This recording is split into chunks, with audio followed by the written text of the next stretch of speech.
SV7 న్యూస్కి స్వాగతం. కొత్త చెరువు పింఛన్ల పంపిణీ కార్యక్రమంలో పాల్గొన్న పుట్టపర్తి ఎమ్మెల్యే పల్లె సింధూరారెడ్డి మరియు మాజీ మంత్రి పల్లె రఘునాథ్ రెడ్డి.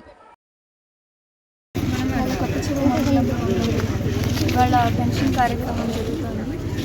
రేపు న్యూ ఇయర్ అయినా కూడా ఇవాళే 31 తారీఖు అందరికీ ఇచ్చి న్యూ ఇయర్ అందరికీ మంచిగా జరగాలి అనే ఉద్దేశంతో చంద్రబాబు నాయుడు గారు టీడీపీ ప్రభుత్వం మంచి ప్రభుత్వంగా ముందుకు వచ్చి 4,400 కోట్లు పైచిలకు అమౌంట్ని దాదాపు 65 లక్షల కుటుంబాలకి వాళ్ళ పెన్షన్ రూపంలో అందజేస్తున్నారు. చాలా ఆనందం. అందులో నాకు భాగంగా అయ్యే అవకాశం ఇచ్చింది. ఇవాళ ఈ మండలంలోనే దాదాపు 2,94,00,000 రూపాయలు పెన్షన్ రూపంలో ఇవ్వడం జరుగుతుంది. మంచి ప్రభుత్వం అనే దానికి ఇదే లైవ్ ఎగ్జాంపుల్. గత ప్రభుత్వం మనం చూసాము, 250 చెప్పున 5 సంవత్సరాలు పెంచుతూ వచ్చారు. అది 1000 రూపాయలు పెంచడానికి 5 ఏళ్ళు పడింది.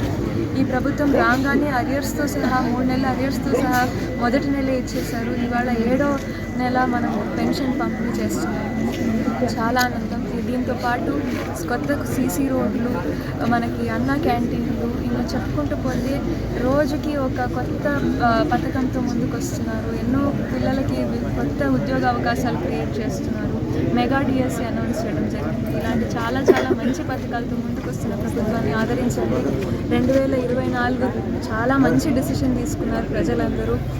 కొత్త సంవత్సరం అందరికీ మంచి జరగాలని కోరుకుంటున్నారు.